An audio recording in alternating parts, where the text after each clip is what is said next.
영화 좋아하나요? 영화?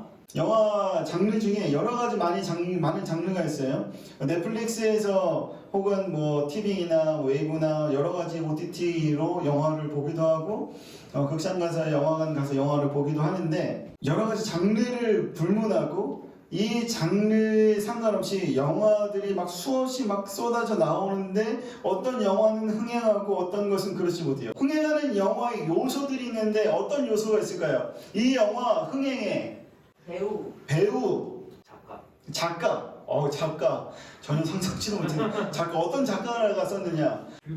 줄거리 내용 흥행에 여러 가지 요소들이 있어요. 마동석 나오면 그래 검증해서 보는 거죠. 재밌을 거야 뭐 이렇게 보고 또 누구 나오면 보고 어떤 작가 나오면 보고 여러 가지 요소들이 있는데 전사님이 이 보고 한국 사람들이 좋아할 만한 요소는 요거지 않을까라고 생각했어요. 뭐냐면 복수.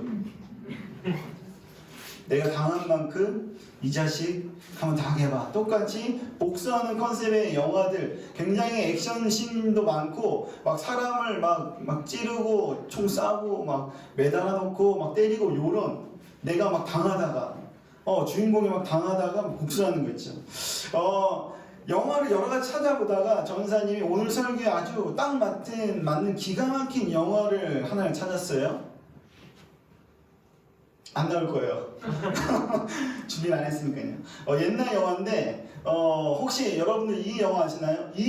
정말 유명한 대사가 있어요. 어떤 할아버지가 나와서 어떤 할아버지 배우가 나와서 너 그러다 피똥 싼다? 모르죠. 이럴 걸 예상했습니다.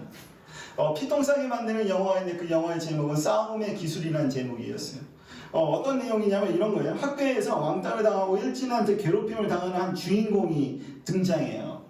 찌질하겠죠. 좀 약간 싸움도 못하고 맨날 당하고. 이 주인공은요, 그런 찌질한 컨셉을, 싸움도 못하는 컨셉을 가지고 있어요. 늘 당하고만 사는 이 주인공에게 아주 획기적인 사건이 하나가 일어나는데 그 사건이 뭐냐면 싸움의 고수를 만나는 장면이 있었어요. 백윤식 씨가 나오는데 그 사람이 피똥 쌌나? 이렇게 얘기했었던 싸움의 고수였어요. 촉촉촉촉 하면 막 쓰러지고 막 팍팍 하면은 막 쓰러지고 막 그런 영화였는데 그 백윤식 싸움의 고수를 만나고 이 찌질했었던 싸움을 못했었던 이 주인공이 싸움을 잘하는 방법을 싸움의 고수에게 배워요. 하나하나 배우죠. 막 빨래 짜는 것부터 시작해가지고 막 이렇게 배워요. 여러분들 아는 것처럼 막 배워요. 그리고 나중에 어떤 일이 벌어지냐면 자신을 괴롭히고 죄를 짓는 그런 일진들, 악당들을 자신에게 했었던 똑같은 방법으로 갚아줘요. 눈에는 눈, 이에는 이. 이 모습으로 싸그리 다 짓밟아주는 그런 영화의 형식이에요. 이런 영화의 형식이요. 이 싸움의 기술에만 있는 게 아니라 다른 부분들도 있어요. 테이큰이라는 영화, 예전에 많이 영화였죠. 그런 영화들. 요즘에 나오는 영화들 중에서도 복수극 하면은 굉장히 사람들이 즐겨봐요. 굉장한 액션들도 많이 나오고 굉장히 짜릿하니까. 그런 컨셉의 영화들을 통해서 많은 사람들이 대리만족을 누려요. 보면서 와 진짜 속 시원하다, 사이다 같다 막 이렇게 느끼면서 그 영화가 흥행하기 시작해요. 예전에 예수님이 이 세상에 있었던 그 시절을 뭐라고 얘기하냐면 고대 근동이라고 해요. 고대 근동이라고 불리는 시절에도 요런 눈에는 눈, 이에는 이 요런 법들이 하나 만들어지기 시작했어요. 예전에 고대 근동 예수님이 살던 시기에는 어떤 일들이 벌어졌냐면 길 가다가 누가 돌을 나한테 던졌어. 그래서 내 왼쪽 눈탱이가 밤탱이가 됐어요. 완전 시커멓게 막 멍이 들었어요. 그러면 여러분들이라면 어떻게 할까요? 가다가 눈에 돌이 맞아가지고 눈탱이가 밤탱이 됐어요. 그러면요, 그 당시 어떤 일이 벌어졌냐면 그 사람 찾아가서 자기가 이렇게 눈탱이 밤탱이 된 것처럼 똑같이 만드는 게 아니라 있는 이나 없는 이 다 써가지고 그 사람을 완전 완전 묵사발을 내줍니다. 완전 일어서지도 못하게 만들어버려요. 힘이 있으면요. 성경에도 그런 사람이 나타나요. 어떤 사람이냐면 그 사람의 이름은 라멕이라는 사람이었습니다. 라멕.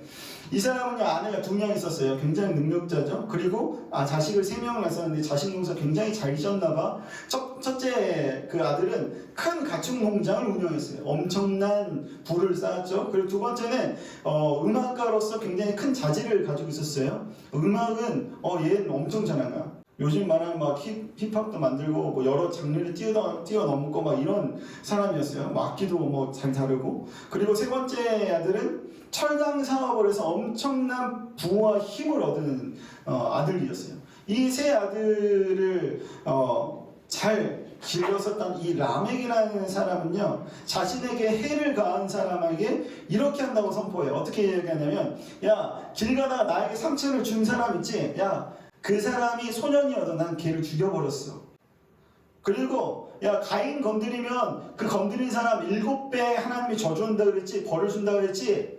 야, 나를 건드리잖아? 나 라멕을 건드리면 가인은 7배인데 나는 77배로 갚아줄 거야.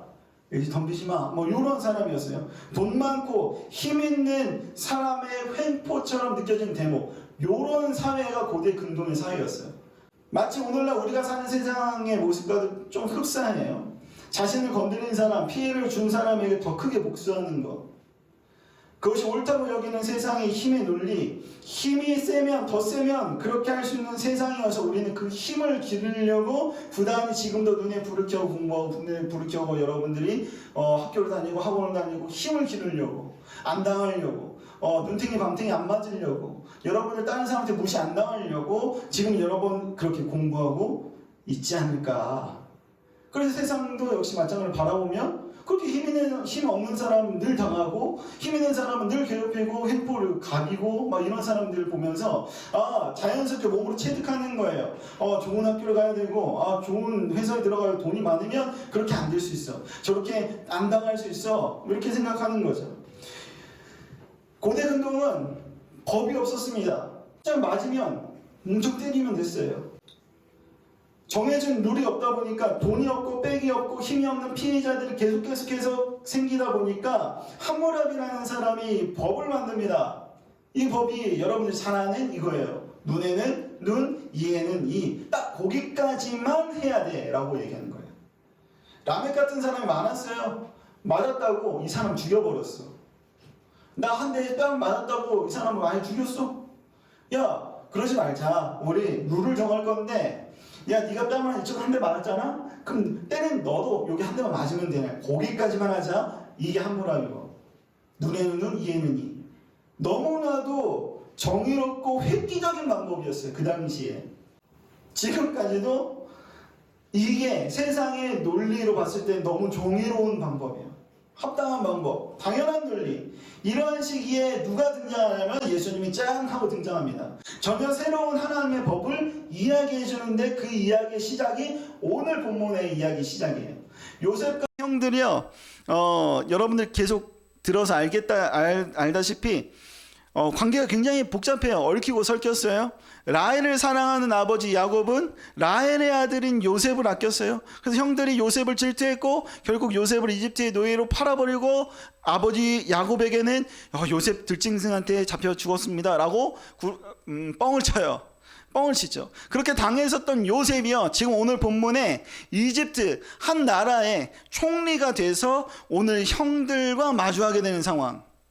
여러분들이 형들, 전사님이 요셉이라고 했을 때 요셉 한 나라를 다스릴 수 있는 총리로 형들과 마주하는 상황이에요. 그렇게 당했었던 요셉이 이제는 이집트 총리가 돼서 형들과 마주하는 상황이라는 사실을 머릿속에 기억해 주세요. 여러분들이 요셉이라면 어떻게 할까? 세상의 논리로 봤을 때 이 장면을 영화로 만든다면 어떻게 하면은 영화에 흥행할 수 있을까? 똑같이 형들이 나에게 했었던 것처럼 똑같이 만들어줘. 구덩이를 파. 형들을 거기 묻어버려. 얼굴만 나오게 묻어버려. 그러다가 괴롭히다가 노예로 팔아버려. 저기 동남아 어디로 팔아. 판 다음에 거기서 뭐 어떻게 하든 상관없이 죽을 고비를 막 여러 가지 복수를 막 해. 그랬다면 우리는 이 성경에서 짜릿함을 느꼈을 거예요. 영화를 보듯이. 그런데 상황이 이상하게 돌아가기 시작합니다.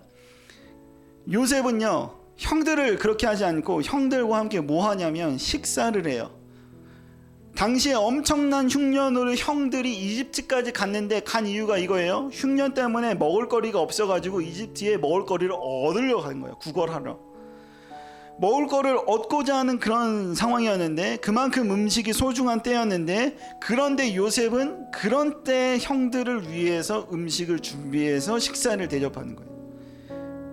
형들은 요셉을 봤을까? 못 알아봤을까? 못 알아봤어요. 왜 못 알아봤냐면 세월도 너무나도 흘렀고 형들은 당연히 죽었다라고 생각하고 이렇게 살았는데, 요셉이 앞에 나와 있는 요셉이 이스라엘 말을 쓰는 게 아니라 이집트 말을 하는 거예요. 그 옆에 통역사도 있었어. 이스라엘 말로 얘기하면 듣고 이집트 말로 요셉에게 통역해주고, 요셉이 이집트 말로 얘기해주면 얘가 이스라엘 말로. 그러니까 당연히 총리이기도 하고 한 나라를 다스리는 사람이기도 하고 이집트 말도 쓰고, 그러니까 당연히 이집트 사람인 줄 알았던 거죠. 요셉은요, 충분히 형들을 자기 마음대로 복수할 수 있는 한 나라의 총리의 위치에 있었어요. 근데 요셉은 복수하지 않았어요. 복수국의 주인공처럼 수많은 어려움을 극복하면서 힘을 얻게 되었고, 이집트의 총리가 돼서 이제는 마음대로 할 수 있는 막강한 뭘 가졌냐면 힘을 가졌지만, 요셉은 지금 형들에게 뭐 하고 있냐면 음식을 대접하고 있어요. 심지어 요셉은요, 이미 용서한 것처럼 보여. 어디 대목에서 그렇게 알 수 있냐면 오늘 본문의 34절에 보면서 요셉이 형들을 좀 용서했구나 라는 사실을 우리가 알 수 있어요. 뭐라고 나오냐면 34절 한번 읽어봅시다. 시작. 요셉이 자기 음식을 그들에게 주되 베냐민에게는 다른 사람보다 5배나 주매 그들이 마시며 요셉과 함께 뭐하였더라? 즐거워하였더라. 요셉이 형들과 함께 했으니까 즐거운 거예요. 원수랑 함께 있는데 즐거운 거야. 용서한 거라고 생각이 든 거죠. 요셉은 지금 형들과 함께 하는 동안 즐거워했어요. 형들에게 복수를 하는 것이 아니라 환대하고 용서하는 모습이 딱 이 장면에서 드러나는 거예요. 이 모습이 예수님이 우리에게 원하는 모습. 다른 사람, 세상 사람들의 정의가 야, 눈에는 눈, 이에는 이라고 말하고, 복수하는 건 똑같이 당하게 해주는 것이 곧 정의다라고 말하는 세상 속에 예수님은 전혀 다른 올바른 정의를 보여주고 있는 거예요. 예수님 십자가에 매달려 손과 발이 못 박힌 채 피 흘려 죽었습니다. 그렇게 예수님이 우리의 구원자라고 하면서 따르던 이스라엘 백성들은 예수를 이제 무시하고 침뱉고 죽이라고 소리쳐댔어요. 하나님을 믿는다고 하던 종교 지도자들의 결정에 의해서 예수님은 십자가에 처참하게 못 박혀서 죽었어요. 만약 예수님이 십자가에 달렸을 때 사람들이 말하는 그 복수, 눈에는 눈, 이에는 이, 세상의 정의의 모습이 있었다면 어떻게 됐을까? 예수님 그럴 만한 힘을 가지고 있었어요. 예수님은 곧 하나님이었거든요. 신이었거든요. 전지전능한 하나님이었기 때문에 가능했어요. 십자가에 툴툴 버리고 매달렸다가 이제 도저히 안 되겠는데 툭 빼가지고 야, 안 되겠는데 갑자기 몸이 막 엄청 부풀어 오르면서 마동석처럼 돼가지고 야, 안 되겠는데 일로 와봐. 세상 사람들 한 명씩 가야봐, 너 일로 와. 못 박혀주고, 자 다음 줄 서 못 박혀주고, 한 명씩 다 그렇게 죽였다면 똑같이, 아니면 불로 막 심판해가지고 벼락을 맞게 하고 사람들 다 자신과 똑같이 막 죽이려고 했었던 모습과 같이 다 죽였었다면 종말이 그때 왔을 거예요. 그런데 예수님은 십자가에서 어떻게 하셨냐면 그들을 용서하시고 사랑하셨어요. 우리가 죄인일 때 예수님은 우리를 위해서 십자가에 대신 돌아가셨어요. 우리를 불쌍하게 여겨주셨어요. 부활하신 예수님은 자신을 배신한 제자들을 찾아가요. 예수님을 배신했었던 제자들을 찾아가요. 예수님이요, 찾아가서 야, 이 자식 베드로, 이 새끼 너 배신을 해? 이 자식 야, 똑바로 안 해? 이렇게 하신 게 아니라 찾아가서 같이 함께 식사하시고 그들에게 새로운 사명을 줬어요. 그렇게 예수님은 배신한 제자들을 사랑하셨어요. 로마서 12장 21절 한번 찾아볼까요? 정말 짧은 구절이에요. 롬이라고 써있어요. 롬. 신약에 있습니다. 여긴 안 나와요. 찾으셔야 돼요. 롬 12장 21절 신약 성경에서요. 큰 소리로 다 같이 한번 읽겠습니다. 찾으셨나요? 시작. 악에게 지지 말고 선으로 악을 이기라. 악을 무조건 이겨야 돼요. 여러분들 생각하는 그 악을 무조건 이겨야 돼요. 하나님 말씀이에요. 악에게 지지 말래요. 말아야 되는데 어떤 방법으로 이겨야 되냐면 악으로 악을 이기라가 아니라 선으로 악을 이기라라고 말하고 있어요. 악으로 악을 이기는 것이 아니라 선으로 악을 이기기를 하나님은 원하고 있다. 네 왼뺨을 맞았으면 똑같이 상대방의 왼뺨을 후려 가르치는 것이 올바른 정의가 아니라 너의 왼뺨을 맞거든 너의 오른뺨을 돌려달라 말씀하시는 거예요. 이것이 하나님이 원하시는 정의고, 이 정의는 곧 뭐냐면 사랑이에요. 사랑하는 여러분, 세상의 악을 이기려면 그 악보다 더 악해져야 된다. 그래야지만 이길 수 있다라는 게 세상의 논리예요. 여러분들 짓밟혀 죽기 전에 그 사람을 먼저 짓밟아놔라. 이러한 모습이, 이런 악한 세상을 이길 수 있는 방법이야 라고 세상은 여러분들에게 알려주고 있어요. 전사님이 강아지 한 마리를 키웁니다. 모찌라고요. 4살이에요. 굉장히 귀여운데 그 친구가 내가 이렇게 만지면 막 좋아해요. 만지면 좋아요. 또 만져주세요. 이러는데 어떤 때는 내가 가면은 으르렁거려. 으르렁거려. 그럼 제가 어떻게 할까요? 같이 으르렁거려? 으르렁거리면 같이 이렇게는 안 해요. 으르렁거리면 다시는 주인을 보고 으르렁거리지 않도록 때립니다. 이 자식이 주인을 보고 으르렁거려? 그럼 또 으르렁거리죠. 그럼 또 으르렁거려? 때리죠. 이 자식 때리죠. 어떤 지경에 이르기까지 하냐면 내가 이 사람 보면 으르렁거리면 절대 안 되겠다 라고 생각할 정도까지 돼요. 으르렁거리면 난 죽을 수도 있겠네? 더 큰 힘으로 때리는 거죠. 바로 하면 바로 하는 거죠. 악으로 악을 이기는 거예요. 세상의 논리는요, 여러분들이 짓밟히기 전에 여러분 그 사람 짓밟아야지 네가 살아날 수 있어 라고 우리를 가르쳐요.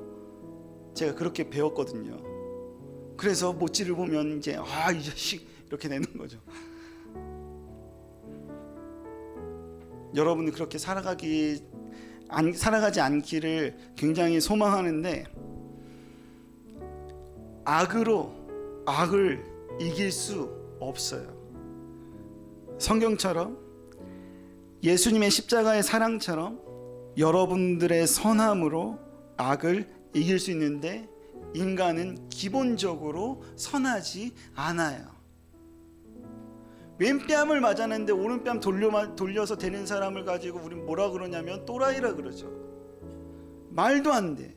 어떻게 그럴 수 있어? 나를 괴롭혔는데, 나에게 해를 가했는데 내가 그를 용서할 수 있어? 우리는 그렇게 하지 못해요. 선으로 악을 이기라는 말은 온전한 선 되어주시는 예수님이 내 삶에, 내 안에 주인으로 계셔야지만 가능한 거예요. 여러분들이 예수님을 만나서 인격적으로 예수님과 함께 동행해야지만 가능한 거예요. 여러분들 힘으로는 불가능해요. 그래서 성경에서는 계속해서 이야기하는 거예요. 세상을 이길 수 있는 유일한 것은 악이 아니라 선이다. 선으로 악을 이길 수 있다. 악에 절대 지면 안 돼. 이길 수 있는 것은 오직 예수 그리스도뿐이야. 너희가 예수 그리스도를 만나야지만 그 선함으로 악을 이길 수 있어. 세상을 변화시킬 수 있고 세상을 이길 수 있어. 악으로 아니라 선으로. 그래서 교회에서 예수님 그렇게 만나라고 이야기하는 거예요. 전사님이 그렇게 설교하는 거예요. 계속 악을 이겨야 되는데 여러분들 힘으로, 공부로, 돈으로, 여러분들의 성격으로 이길 수 있는 게 아니야. 오직 예수 그리스도를 만남으로 예수 그리스도가 여러분들 대신해서 싸워야만 이길 수 있는 사실이라는 거. 전 여러분들이 이 세상 악한 것들과 싸워서 이기기를 소망합니다. 악에게 지지 말고 선으로 악을 이기라. 마지막 요 예화만 들고 마칠게요. 어떤 한 목사님이 있었습니다. 그에게 자녀가 있었는데요. 자녀가 죽었어요. 살인당했어요. 살인자가 자녀를 죽였습니다. 그 목사님이 어떤 마음이 들었을까요? 이 자식이 말도 못할 화남과 분노와 슬픔이 가득 찼겠죠. 그런데 그 목사님이 자신의 아들을 죽였었던 이 살인자를 양아들 삼습니다. 그 목사님의 이름은 손양원 목사님. 인간으로는 도저히 이해할 수도 없고 받아들일 수 없는 현실. 그 목사님 어떻게 그렇게 할 수 있었을까? 그 목사님이니까 가능했을까? 아니요. 그 목사님에게 있어서의 삶의 주인은 예수님이었어요. 그 목사님이 용서할 수 있는 힘은 예수 그리스도를 만난 그것에 있었어요. 예수 그리스도가 나의 죄를 대신해 죽었다는 사실을 온전히 내가 믿고 만났기 때문에 가능한 일들이었어요. 여러분을 삶 가운데서 주위에 나를 괴롭히거나 나를 힘들게 하거나 원수처럼 나에게 피해를 가는 친구가 있나요? 하나님은 말씀하시는 거예요. 선으로 악을 이기라. 세상이 여러분을 힘들게 하나요? 하나님 말씀하십니다. 선으로 악을 이기라. 선으로, 예수 그리스도로 악을 이기는, 왼뺨을 맞으면 나는 이제 상대방의 왼뺨을 후려 가르치는 게 아니라 왼뺨을 맞으면 이제 나는 나의 오른뺨도 돌려드릴 수 있는 놀라운 사랑의 포용력, 십자가의 은혜를 기억하는 여러분 되어지기를 간절히 소망합니다.